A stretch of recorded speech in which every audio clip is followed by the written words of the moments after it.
మనుషులు మానవత్వం వదిలేస్తున్నారు. ప్రేమ అబద్ధం, కామన్ నిజం. తమకు అడ్డుగా గాని వస్తే చంపేయటమే. ఎలాంటి నేర చరిత్ర లేని వాళ్ళు కూడా సింపుల్ గా హత్యలు చేసేస్తున్నారు. ఇలాంటి ఘటనే తమిళనాడులో జరిగింది. ఆ యువతి జీనియస్. ఇక ఆమె లవర్ అయితే ఆమె కంటే చాలా చాలా యంగ్. కానీ అతను 3 ముక్కలాటాడాడు. మొదటి ముక్కను చించేశాడు, అది కూడా మిగతా 2 ముక్కలను కలుపుకొని. తమిళనాడును షేక్ చేసిన 35 ఏళ్ల లోకనాయకి అనే మహిళా హత్య గురించి తెలుసుకుందాం. సేలం పట్టణంలో ఉంటుంది లోకనాయకి. మాస్టర్స్ చదివింది. చాలా తెలివైన యువతి. సివిల్స్ కు ప్రిపేర్ అయింది, కానీ సాధించలేకపోయింది. అయితే ఆయా సబ్జెక్ట్స్ మీద చాలా గ్రిప్ సంపాదించింది. దీంతో ఆమె చాలా ఏళ్లుగా ఓ కోచింగ్ సెంటర్లో ప్రభుత్వ ఉద్యోగాలకు ప్రిపేర్ అయ్యే వారికి కోచింగ్ ఇస్తూ ఉంది. ఫ్యాకల్టీగా పనిచేస్తుంది. చాలా తెలివైన యువతి. కానీ 35 ఏళ్ళు వచ్చినా కూడా పెళ్లి కాలేదు. హాస్టల్లో ఉంటూనే జీవనం సాగిస్తోంది. అయితే ఎప్పటిలాగే మార్చి 1వ తేదీన హాస్టల్ నుంచి కోచింగ్ సెంటర్కి వెళ్ళింది. కానీ మధ్యాహ్నం లంచ్ కి మళ్ళీ తిరిగి హాస్టల్కు రాలేదు. బిజీగా ఉందేమో అని హాస్టల్ యజమానురాలు భావించింది.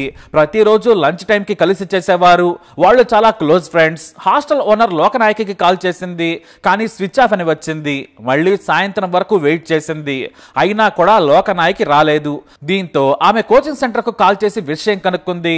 షాకింగ్ విషయం ఏంటంటే శనివారం రోజు ఆమె లీవ్ లో ఉందని చెప్పారు. దీంతో యజమానురాలు భయపడింది. తనతో కోచింగ్ సెంటర్కి వెళ్తున్నానని చెప్పింది, కానీ లీవ్ లో ఉన్న అబద్ధం ఎందుకు చెప్పింది?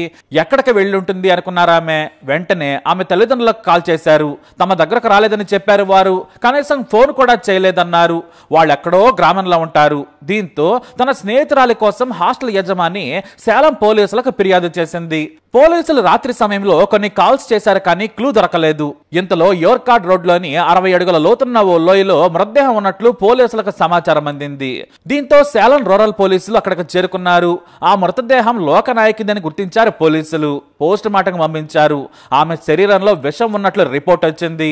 దీంతో పోలీసులు నిర్ధారించారు ఇది హత్య అని. ఇక ఈ కేసుపై పోలీసులు ప్రత్యేకమైన టీంలను ఏర్పాటు చేశారు. లోకనాయకి కాల్ డేటాను పరిశీలించారు. అందులో వాట్సాప్ చాట్ ను మరింత గుర్తించారు. వారికి ఓ పేరు మీద అనుమానం కలిగింది. అతనే అబ్దుల్ అబీజ్. ఎవరి అబ్దుల్ అబీజ్ అని విచారణ మొదలు పెట్టారు పోలీసులు. డిగ్రీ ఫైనల్ ఇయర్ చదువుతున్నాడు ఈ అబ్దుల్. ఫోన్ కాల్ ఆధారంగా అతన్ని గుర్తించారు. ఇంట్లో ఉన్న అతన్ని పోలీసులు అదుపులోకి తీసుకున్నారు. తమదైన శైలిలో విచారణ చేయగా నిజం ఒప్పుకున్నాడు.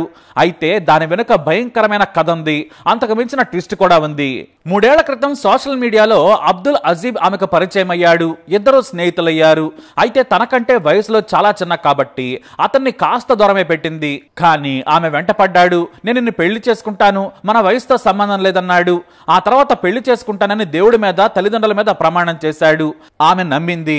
ఆ తర్వాత శృంగారం కోసం ఒప్పించాడు. మనం పెళ్లి చేసుకోబోతున్నామని చెప్పి గత 3 ఏళ్లుగా ఆమెతో శృంగారాన్ని ఎంజాయ్ చేస్తున్నాడు. అయితే ఆమె పెళ్లి చేసుకుందామని ఒత్తిడి చేయగానే మా ఇంట్లో ఒప్పుకోరేమో, మన మతాలు వేరు కదా అన్నాడు. దీంతో లోకనాయకి తన ప్రియుడి కోసం మతం మారింది. అతని చేతుల మీదగానే మతం మారి ఏకంగా అల్బియా అని కూడా పేరు మార్చుకుంది. కానీ ఈ అబీజ్ ఓ కుక్క. ఆ విషయం ఆమెకు తెలియదు. ఎందుకంటే వీడికి ఒకరు కాదు 2 లవర్స్ ఉన్నారు. అంటే 3 లవ్ గేమ్ ఆడుతున్నాడు అన్నమాట. పెళ్లి విషయంలో లోకనాయకి చాలా సీరియస్ గా ఉంది. ఆమెను పెళ్లి చేసుకోవడమేమో ఈ అబీజ్ కి ఇష్టం లేదు. ఎందుకంటే ఓ ఐటీ కంపెనీలో పనిచేసే తవ్యా సుల్తానా అనే అమ్మాయితో 2 ఏళ్లుగా అఫైర్ పెట్టుకున్నాడు. ఆమెతో ఎంజాయ్ చేస్తూ ఉన్నాడు. పోనీ ఆలవన్నా సిన్సియరా అంటే అది మాత్రమే కాదు. విల్లుపురం గవర్నమెంట్ కాలేజ్ హాస్పిటల్లో నర్సింగ్ చదువుతున్న మోనిషా అనే 21 ఏళ్ల అమ్మాయిని కూడా పటాయించాడు. మొత్తం 3 ఒకరికి తెలియకుండా మరొకరితో ఎంజాయ్ చేస్తూ ఉండేవాడు. అయితే లోకనాయకి పెళ్లి కోసం ఏడాది నుంచి ఒత్తిడి చేస్తోంది. తనకు వయసు అయిపోతుంది, మనం పిల్లల్ని కందాం, ఓ మంచి కుటుంబాన్ని ఏర్పాటు చేసుకుందాం, ఇద్దరం ఉద్యోగం చేద్దామని చెప్పింది. చాలా కాలం నుంచి ఏవో కథలు చెప్పి లోకనాయకిని పెళ్లి చేసుకోవడం వాయిదా వేస్తూ వచ్చాడు. కానీ కొద్ది రోజుల క్రితం నువ్వు పెళ్లి చేసుకోకుంటే నేను చనిపోతాను, నీ పేరే పోలీసులకు చెబుతానని బెదిరించింది. అంతేకాదు ఆత్మహత్య చేసుకుంటానని చేయి కూడా కట్ చేసుకుంది. తలను గోడకేసి బాదుకుంది. దీంతో పెళ్లి చేసుకుంటానని మాటిచ్చాడు. కానీ అతనికి ఆ ఉద్దేశమే లేదు. లోకనాయకిని చంపేస్తేనే పేడ పోతుందనుకున్నాడు ఈ అబీజ్. అయితే లోకనాయకి గురించి మొదటి ప్రియురాలు సుల్తానాకు చెప్పాడు. ఆమెను ఎలాగైనా సరే చంపేయాలి, లేదంటే మనం పెళ్లి చేసుకోలేమని ఒప్పించాడు. ఆ తర్వాత తన ప్రియురాలు సుల్తానాను మరో లవర్ మోనిషా దగ్గరకు తీసుకెళ్లాడు. ఆమెను సుల్తానాకు పరిచయం చేశాడు. ఆమె ఉంటే మనం కలిసి ఉండలేం, నాకంటే వయసులో లోకనాయకి చాలా పెద్ద, ఆమెకు ఎవరూ లేరు, వృద్ధులైన తల్లిదండ్రులున్నారు, చంపితే పట్టించుకునే నాదుడే ఉండడని చెప్పాడు. సుల్తానా సరేనంది. కానీ మరో లవర్ ఉందని తెలిసిన తర్వాత మోనిషా వద్దని చెప్పింది. కానీ నీ సాయం కావాలని మనం 3 కలిసే ఉందామని ఒప్పించాడు. అసలు వారికి ఏం పోయే కాలమో, వీడి కోసం అది కూడా హత్య చేస్తానంటే వారిద్దరూ ఒప్పుకున్నారు. అసలు వారిని ఏమనాలో కూడా అర్థం కావడం లేదు. ఇద్దరిని పెళ్లి చేసుకుంటానంటే అమాయకంగా నమ్మేశారు. ఇక లోకనాయకుని చంపేందుకు మనీషాకు ప్లాన్ చెప్పాడు. నువ్వు నర్సింగ్ చదువుతున్నావు, మత్తుమందు తీసుకురావాలని కోరాడు. ఆమె సరేనంది. కానీ హత్య ప్లాన్ మనీషాకు కొంత తెలుసు, ఆమెకు పూర్తిగా చెప్పలేదు. ఆమె మత్తుమందు రెడీ చేసింది. మార్చి 1వ తేదీన మనం ఎంజాయ్ చేద్దామని టూర్ పేరుతో లోకనాయకిని యోర్కాడ్ హిల్స్ దగ్గరకు పిలిచాడు. తనకు తెలిసిన 2 స్నేహితులు వస్తారని చెప్పాడు. వారే నీకు పెయిన్ కిల్లర్స్ తీసుకొస్తారు. నా ఫ్రెండ్ నర్సింగ్ చదువుతోంది, ఆమెకు అన్నీ తెలుసు, నీకు పెయిన్ తగ్గిపోతుందని చెప్పాడు. దీంతో లోకనాయకి సరేనంది. మార్చి 1న ఉదయం నుంచి లోకనాయకితో ఎంజాయ్ చేసిన అబీజ్ సాయంత్రం అయ్యే సమయానికి సుల్తానా మనీషాని పిలిచాడు.